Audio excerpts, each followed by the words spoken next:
Greetings, everybody. This is your old pal, the Starving Martian, and golly bob howdy, have we got something special for you today.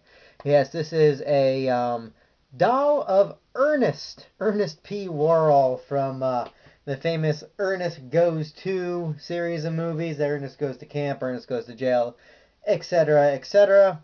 Also, Ernest Scared Stupid, Ernest Rides Again, Ernest Goes to School. Some you probably never heard of, but Ernest Goes to Africa, Ernest in the Army. But anyway, Ernest, he was inexplicably became a big star out of nowhere back in the 80s. Um, Actor by the name of Jim Varney, very talented guy. Starred in all sorts of commercials for all sorts of products as Ernest P. Worrell, and he would always be talking to his good friend Vern, who you never saw. But Vern was always kind of the camera's point of view, so I guess you, the audience, were Vern. It was kind of odd. But Ernest would hawk anything from insurance to orange juice, and somehow became popular enough he got his own movie, Ernest Goes to Camp. And if you haven't seen any of the Ernest movies, I highly recommend just about any of them. The earlier ones, the theatrical releases, of course, are the best. They're available on DVD. Ernest Goes to Jail is still one of my favorite films of all time.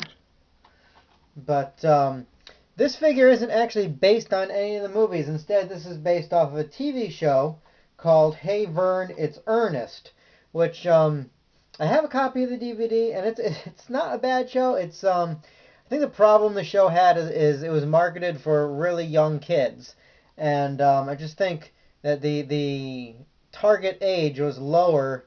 You know, he started off, like I said, selling orange juice and insurance and Toyotas and doing public safety announcements. And I don't know. Then he went to telling kids about pets and movies and sports. So, but if you have any doubts that this figure is based on that show and not on the movies, just compare his lovely face to the DVD cover here.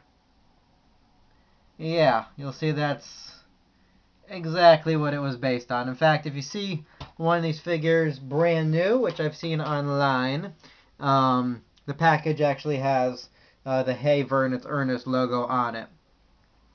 I did not buy this guy brand new, which is why he's missing his cap. Unfortunately, Ernest never goes anywhere without his tan cap, and mine has never owned one. But I picked him up at a flea market several years back. I think he cost me like $3.50 or so, which was a fairly good price. So this is a large figure, as you can tell. There we go. Just in case you haven't got enough nightmare juice. Yeah. This is a large figure. I measured it at 16 inches from tip to toe. So there he is standing up. He doesn't actually stand. He can't support his own weight because he's plush. He's a little stuffed figure here. He's got plastic arms, plastic head, plastic boots, and plastic innards. But his legs are just jeans and filling. His arms, sit up. His arms do pose though, which is nice. And this hand is, eternally in a pull my finger position. Unless, of course, he's doing the international sign of the donut. But, and he has remarkably good dental hygiene. The other thing about this figure is the pull cord. This is a talking figure. It's got one of these pull cords around on his back, which, younger generations might only know from Woody from Toy Story, but this is actually a thing that existed on toys back in the day. I'll show it off in a minute, but I will warn you that it has worn out quite a bit. Ernest isn't sounding quite himself these days. I don't know if you noticed or not, but the way pull cord toys work is there's a tiny plastic disc inside, very much like a record, that has like 3, sometimes 4 sayings on it. And when you pull the cord, it turns the record and releases it, and a little pin inside of it will hit one of the 3 or 4 sayings and speak whatever is on the disc. But just like any other record, repeated uses wears it out and the voice becomes distorted. And there's really no way to fix it, unfortunately, aside from opening it up, removing it, slapping in a brand new one. And if you're going to do all that, I mean, you might as well just buy a new doll. If you want a new doll, by the way, like I said, I've seen these on eBay. They tend to run between $40 to $65.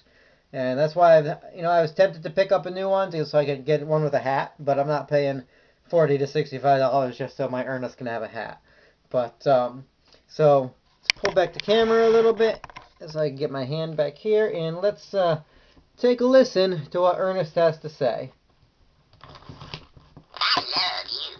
Oh, well, we love you too, Ernest. That's sweet. Hey, Vern, it's Ernest. Know what I mean, Vern? Know what I mean? Know what I mean, Vern? Know what I mean? Know what I mean, Vern? Know what I mean? Yes, we know what you mean. What else do you say? Are you kidding me? I love you. Alright, and we love you. Okay, I think that's all he says. It's his entire repertoire. And yeah, as you could say, hear, he's sounded better. But he's never looked better. This is, aside from being frightening, this is a really good representation of Jim Varney. They got a lot of his facial expressions down pat. You can see these other DVDs I got here. He was quite the rubber-faced individual. And, if you know your Ernest, just one look at this face, you know who exactly this represents. So as far as his outfit goes, it is more or less what he wears in the movies and TV shows, except that he doesn't usually have a shirt that says Ernest, but what are you going to do?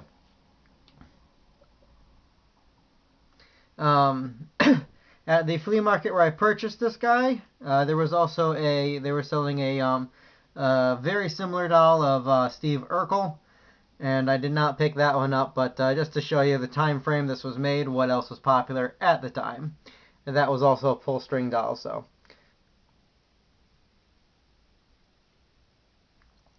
Alrighty, well, that's about all there is to say on the subject. Like I said, this guy's kind of expensive. He's not prohibitively expensive, but he does cost a pretty penny. But if you're a big Ernest fan, I think he definitely is worth tracking down. There's very, very little Ernest or Jim Varney merchandise out there.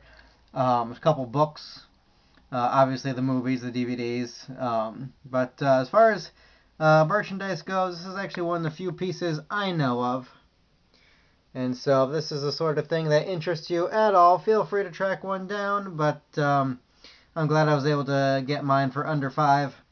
Used or not. So this has been The Starving Martian. We will catch up with you next week, guys, with more random reviews. But until then, keep watching the skies.